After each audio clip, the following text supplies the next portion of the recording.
আমাৰ এই সংবাদমেললৈ আৰু দেৰিকৈ হ'লেও আপোনালোক সকলোকে আমি নতুন বছৰৰ শুভেচ্ছা জনাইছোঁ।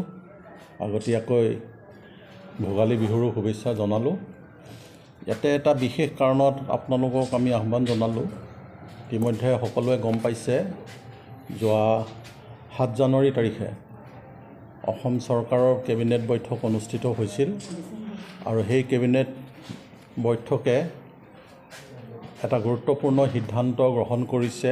আজি দীৰ্ঘদিন ধৰি যি মিচিং জাতীয় সংগ্ৰাম 6ষ্ঠ অনুসূচীত মিচিং স্বায়ত্তশাসিত পৰিষদত অন্তৰ্ভুক্ত কৰা বা সাংবিধানিক মৰ্যাদা প্ৰদান কৰাৰ বিষয়টো লৈ অসম চৰকাৰৰ লগত আমাৰ যি দীঘলীয়া এটা আলোচনা চলি আহিছিল, তাৰ এটা গতি যোৱা 7 জানুৱাৰী তাৰিখে লাভ কৰিছে আৰু সেইকাৰণে আমি অসম চৰকাৰক ধন্যবাদ জনাইছোঁ। আৰু ইয়াৰ পূৰ্বে যোৱা 7 ডিচেম্বৰ তাৰিখত অসমৰ মাননীয় মুখ্যমন্ত্ৰীয়ে আমাৰ জাতীয় সংগঠনসমূহৰ লগত আলোচনাত বহিছিল। আলোচনাত বহুতে তেখেতে তেতিয়া আমাক এটা প্ৰতিশ্ৰুতি দিছিল যে অতি শীঘ্ৰে মিচিং স্বায়ত্তশাসিত পৰিষদক সাংবিধানিক মৰ্যাদা দিয়াৰ বাবে ব্যৱস্থা গ্ৰহণ কৰিব।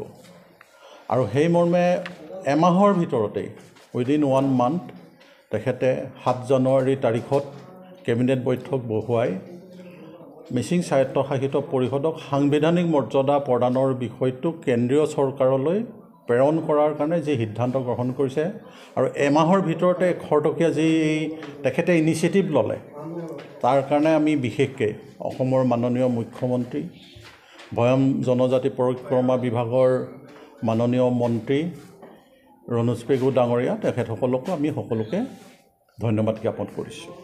আৰু আমি আশা ৰাখিম যে এই প্ৰস্তাৱ প্ৰেৰণ কৰাৰ লগে লগেই অতি কম সময়ৰ ভিতৰত কেন্দ্ৰ চৰকাৰ, ৰাজ্য চৰকাৰ আৰু মিচিং জাতীয় সংগঠনসমূহৰ ত্ৰিপাক্ষিক বৈঠক অনুষ্ঠিত হ'ব আৰু এই ত্ৰিপাক্ষিক বৈঠকৰ জৰিয়তে সাংবিধানিক মৰ্যাদা প্ৰদানৰ বিষয়টো এটা সমাপ্তিৰ দিশত লৈ যাব বুলি আমি আশা ৰাখিছোঁ। এইখিনিয়ে। পূৰ্বৰ দাবী যিটো ধৰি লওক কেইবাটাও দাবী আছে, সেই দাবী যদি তেওঁলোকে প্ৰদান নকৰে তাৰপিছত কি ধৰণে আগবাঢ়ি যাব? সেইটো আলোচনাৰ যোনদিনা হ'ব সেইদিনাই আমি গম পাম। সেইদিনা আপোনালোকৰ জৰিয়তে আমি অসমৰ ৰাইজক, মিচিং জনগোষ্ঠীৰ ৰাইজক আমি জনামেই, অৱগত কৰিমেই। কিন্তু আলোচনা হোৱাই নাই। এতিয়া অসম গভৰ্ণমেণ্টৰ কেবিনেটে সিদ্ধান্ত কৰি চেণ্ট্ৰেল গভৰ্ণমেণ্টলৈ পঠিয়াইছে। চেণ্ট্ৰেল গভৰ্ণমেণ্টৰ মাজত যেতিয়া ত্ৰিপাক্ষিক বৈঠক হ'ব, সেই সময়তে আমি কি হ'ব তাৰ সিদ্ধান্তটো বা সমাধানটো তেতিয়াহে ওলাব, তাৰপিছতে আমি জনাম। চাওঁ, এইটো গভৰ্ণমেণ্টৰ ওচৰত প্ৰস্তাৱ দিয়া হৈছে 45টালৈ বঢ়াবৰ কাৰণে। এইটো এতিয়ালৈকে গভৰ্ণমেণ্টৰ এইটো বিচাৰাধীন হৈ আছে। এইটো আমি হ'ব বুলি আশা ৰাখিছোঁ, যদি বিশেষ কোনো ইয়াতে যদি অসুবিধাৰ সৃষ্টি নহয়, চৰকাৰৰ কিছু যদি বাধা নাথাকে, তেতিয়াহ'লে 45টা হোৱাৰ চান্স আছে। 45 হোৱাৰ চান্স আছে। আমি 45টা, 19টা নহয়, 9টা। সেইটো কথা নহয়। এটা সমাপ্তিৰ দিশত গ'লে আন্দোলনটোতো আন্দোলন কৰাৰ স্বাৰ্থত আন্দোলন নহয়। আন্দোলনটো এইকাৰণেই হয়, ইয়াৰ জৰিয়তে আমি কিবা এটা সমাধান বিচাৰোঁ, তাৰ জৰিয়তে আমি কিবা এটা প্ৰাপ্য বিচাৰোঁ, নহয় জানো?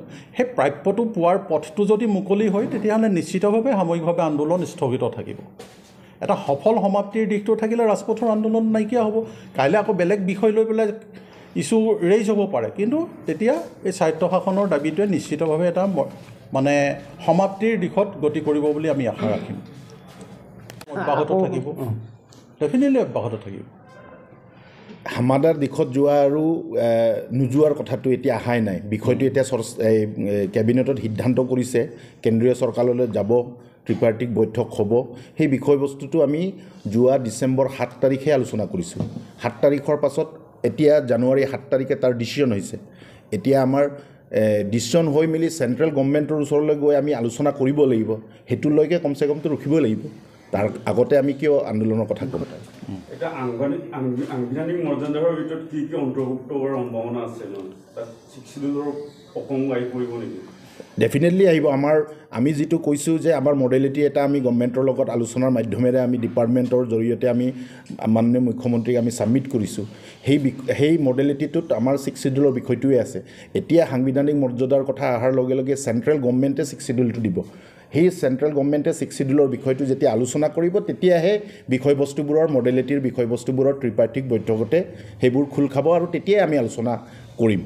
এতিয়া ডেফিনেটলি আমাৰ 6 শিডিউলৰ দাবীটো এতিয়াও অব্যাহত আছে, সেইটো বন্ধ হোৱা নাই।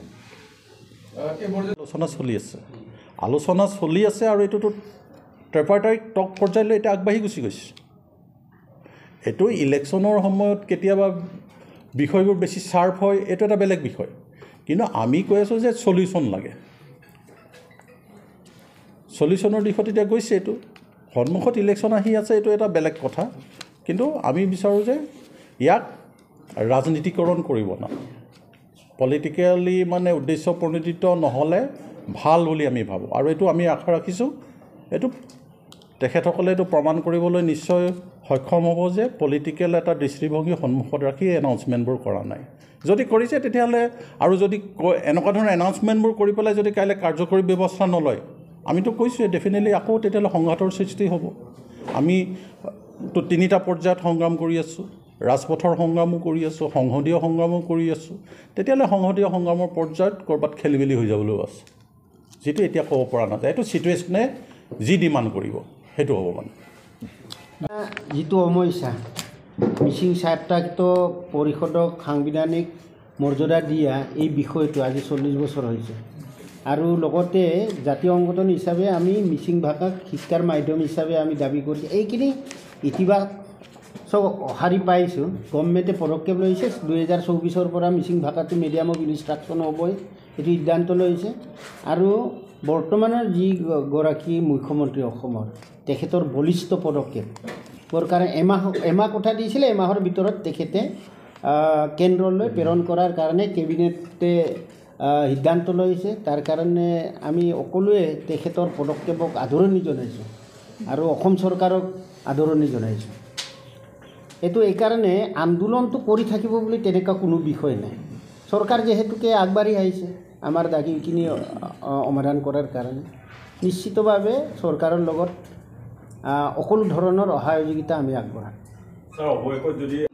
চাওক, আমি কৈ আছোঁ ধাৰণাৰ ওপৰত আমি নকৰোঁ। তেনেকুৱা প্ৰস্তাৱ যদি আহে ডেফিনেটলি আলাপ আলোচনা হ'ব। এইখিনি এতিয়ালৈকে আমি তেনেকুৱা কোনো প্ৰস্তাৱ পোৱা নাই। আছে বড়োসকল, নেপালীসকল বুলিয়ে নহয়, মিচিং অট'নমাছ কাউন্সিলটোৰ নামাকৰণৰ ফালৰ পৰা মিচিং অট'নমাছ কাউন্সিল। কিন্তু এই কাউন্সিলৰ অন্তৰ্ভুক্ত যিমান ভাৰতীয় জনগোষ্ঠী আছে, ভাৰতীয় সকলো জনগোষ্ঠীয়ে মিচিং স্বায়ত্তশাসিত পৰিষদক সা সুবিধাবোৰ উপভোগ কৰিব পাৰিব। ইয়াত সোণোৱাল দেউৰী বুলি কথা নাই, বিভিন্ন অঞ্চলৰ পৰা। সেইকাৰণে আপোনালোকে দেখিছে বিভিন্ন জনগোষ্ঠীৰ প্ৰতিনিধি আমাৰ মাজত আছে। আজি সোণোৱাল কছাৰী বা দেউৰী তেওঁলোকৰ জনগোষ্ঠীটো আমাৰ মানে কাউন্সিলত ৰিপ্ৰেজেণ্টেটিভ নাই। এইকাৰণে তেওঁলোকৰ এটা সুকীয়াকৈ সোণোৱাল কছাৰী অট'নমাছ কাউন্সিল বা দেউৰী অট'নমাছ কাউন্সিল বুলি এটা কাউন্সিলৰ এষ্টাব্লিছমেণ্ট তেওঁলোকৰ আছে। এতিয়া আমি ঠিকেই আছে, তেওঁলোকৰ ফালৰ পৰা যদি কিবা প্ৰস্তাৱ আহে এটা বৃহৎ জনজাতীয় ঐক্যৰ স্বাৰ্থত বা এই অঞ্চলটোৰ সামগ্ৰিক উন্নয়নৰ সকলো জনগোষ্ঠীৰ যি স্বায়ত্তশাসিত পৰিষদৰ অন্তৰ্ভুক্ততেই নহওক কিয়, সকলো জনগোষ্ঠীৰ উত্তৰণৰ স্বাৰ্থত তেনেকুৱা প্ৰস্তাৱ যদি আহে নিশ্চিতভাৱে আমি আলাপ আলোচনা কৰিম। যি চৰকাৰে আমাৰ দাবীবিলাকক সন্মান জনাইছে, আমি সেই চৰকাৰৰ পক্ষতেই মাত মাতিম। যিহেতু এতিয়া চাওক, আমি বহু চৰকাৰ পাইছোঁ, বহুখন গভৰ্ণমেণ্ট পাইছোঁ, বহুজন মুখ্যমন্ত্ৰী পাইছোঁ, বহুত কেবিনেট মিনিষ্টাৰ পাইছোঁ। আমাৰ দাবীবোৰ চলিউশ্যনৰ দিশত যোৱা নাছিলে।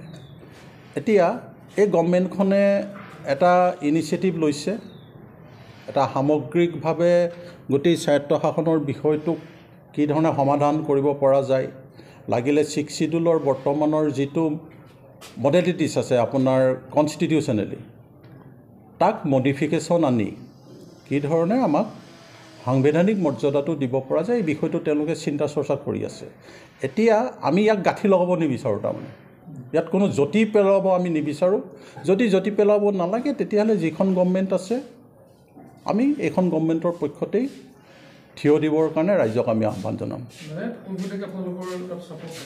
থাকিব অসমত যি মিত্ৰজোঁটৰ হেৰি অন্তত এটা পৰ্যায় আগবাঢ়ি গৈছে মানে এতিয়া নিশ্চিতভাৱে অসমৰ মুখ্যমন্ত্ৰী ডাঙৰীয়া কেন্দ্ৰৰ লগত আলোচনাৰ কথাটো আমাক অৱগত কৰিছে কৰাম বুলি গতিকে আশাবাদী আমি ইলেকশ্যনৰ আগতে এইটো ত্ৰিপাক্ষিক হয়তো বৈঠক হোৱাৰ সম্ভাৱনা আছে যিহেতু সমাজত গোগামুখত এক প্ৰকল্প স্থাপনৰ কথা কৈছিলে কেনেকুৱা ধৰণৰ প্ৰকল্প কিবা এটা আভাস দিব পাৰিব নেকি মুখ্যমন্ত্ৰীয়ে ফেচবুকৰ পষ্টৰ জৰিয়তে তেওঁ প্ৰকাশ কৰিছিলে তাৰমানে ইয়াতে আমাৰ